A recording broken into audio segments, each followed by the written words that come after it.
কটা? 5টা। না না, এখানে কটা আছে?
কেন পাঠাচ্ছি? বুধ আসতো, বুধ আসতো।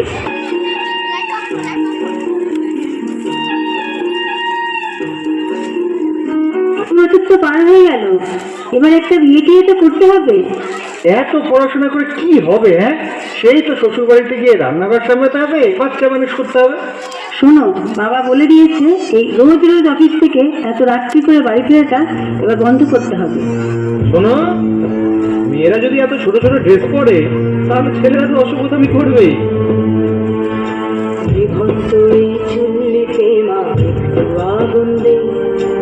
আর একটু কাল বেঁচেই থাকি বাঁচার আনন্দে, জীবন্ত এই চুল্লিতে মা একটু আগুন দে।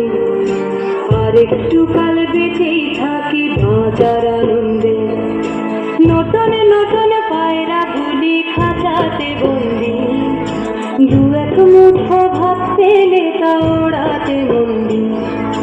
নটনে নটনে পায়রা গুলি খাঁচাতে বন্দি, দু এক মুঠো ভাত পেলে তা ওড়াতে বন্দি। তোকে ভাত দি, কি করে যে ভাত দি ভাই, তোকে ভাত দেব কি দিয়ে যে ভাত দেব। বিভন্ত এই চুল্লি তবে একটু আগুন দে, হাড়ের শিরায় শিখার মতন মরার আনন্দে।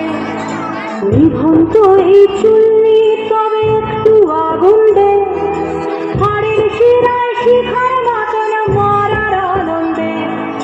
দুই পারে দুই রুই কাতলার মারণি ফন্দি, বাঁচার আশায় হাত হাতিয়ার মৃত্যুতে বন্দি।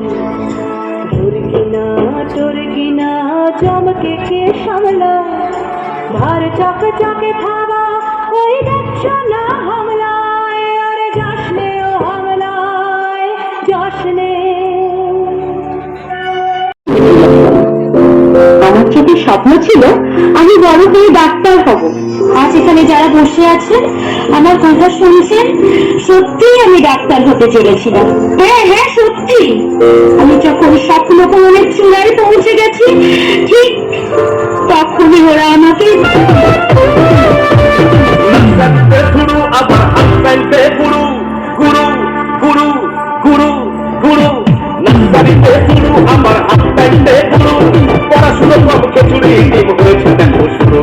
পড়াশুনো করে কি আছে লাভ, ডিগ্রির দাম নাই, চাকরিতে কি যোগ্যতা লাগে, রিচার্জ বাড়তে হয় তাই বলে চায় এই রক্ত বিড়িতেই বল, যে বেটা মদ খায় না বল, চায় এই রক্ত বিড়িতেই বল, যে বেটা মদ খায় না সেই দুর্বল হয়ে। আমার একটু নাইট শিফট আছে, তো আমি আজকে বাড়িতে আসতে পারবো না কিন্তু। আর তুমি একদম চিন্তা করো না, আমি এখন আমার ফোনটাকে চার্জ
সেই স্টেথোস্কোপের গাটা ঠান্ডা, ভাঙা চশমাটা চুপ, হাসি মুখে মেয়েটা আজ ফটোর ফ্রেমে, সামনে জ্বলন্ত ধূপ। টানা 36 ঘন্টার ডিউটি দিয়ে মুমূর্ষ রোগীর সেবা করে বন্ধুদের সাথে খাবার খেয়ে গলার স্টেথোস্কোপটা খুলে মেয়েটা ঢুকেছিল সেমিনার ঘরে। ভেবেছিল দু চোখ বুঝে একটু জিরিয়ে নি। সেই যে দু চোখ বন্ধ হয়েছিল, সে দু চোখ আর খোলেনি। সেমিনার রুমে যে ক্লান্ত ডাক্তার ঢুকেছিল,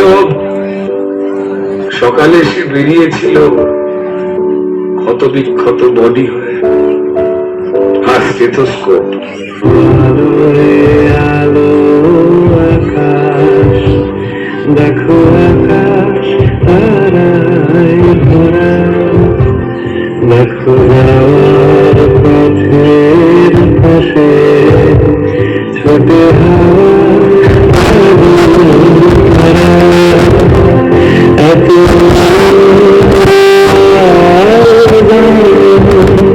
সবে বৃথা আমায় পড়া, ভরে থাকো আমার ঠোঁট, দুই চোখে থাকুক ধরা, এলো সময় রাজার মতো, হলো কালের ফুলসের সারা।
শুনলাম নাকি মা আসছিস তুই ওই কৈলাস থেকে নেমে।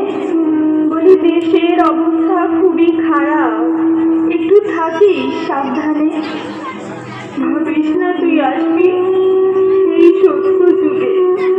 এটা হলো কলির সময়, এখানে অসুর থাকে মানুষের রূপে। এখানে 5 বছরের শিশুও নাকি যৌবন জ্বালাবে না।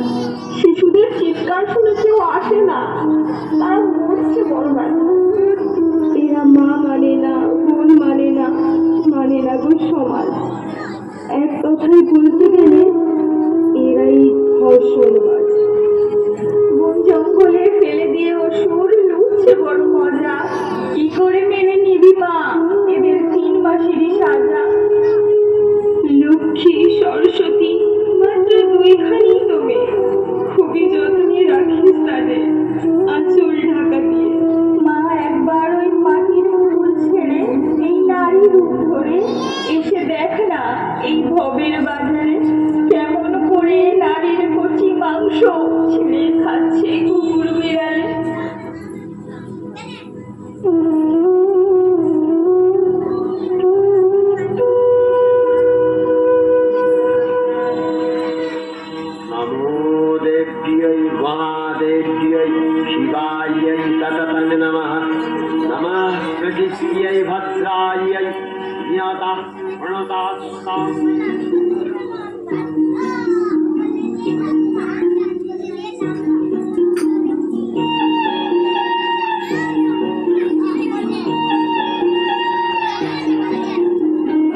আশ্বিনের এক প্রাগৈতিহাসিক সকালে শ্রী রামচন্দ্র যে দুর্গার বোধন করেছিলেন, স্বর্গের বীর পুরুষগণ যুদ্ধে পরাজিত হয়ে যে রণদেবীকে অসন্নিধানে পাঠিয়েছিলেন, সেই দুর্গাই 21 শতকে নারীর ক্ষমতা। তার মহাতে চিরতা বলুক আগুন হয়ে চলে উঠুক মাটির পৃথিবীর প্রতিটি নারীর মধ্যে। হে মহামানবী,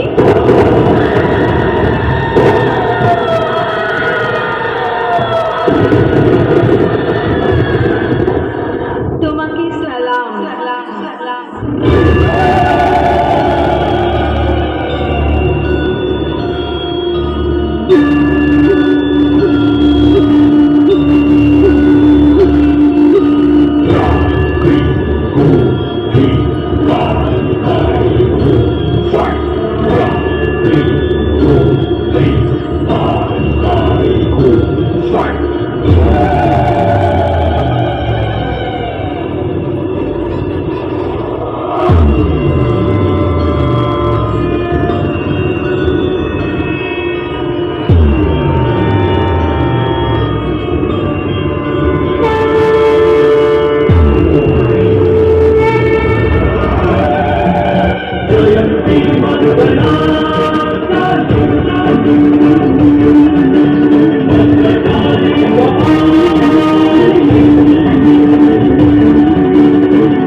মানুষ কেন বলে মোদের নারীর নিজস্ব নাই কিছু? জগৎ চলে নারী পিছু পিছু।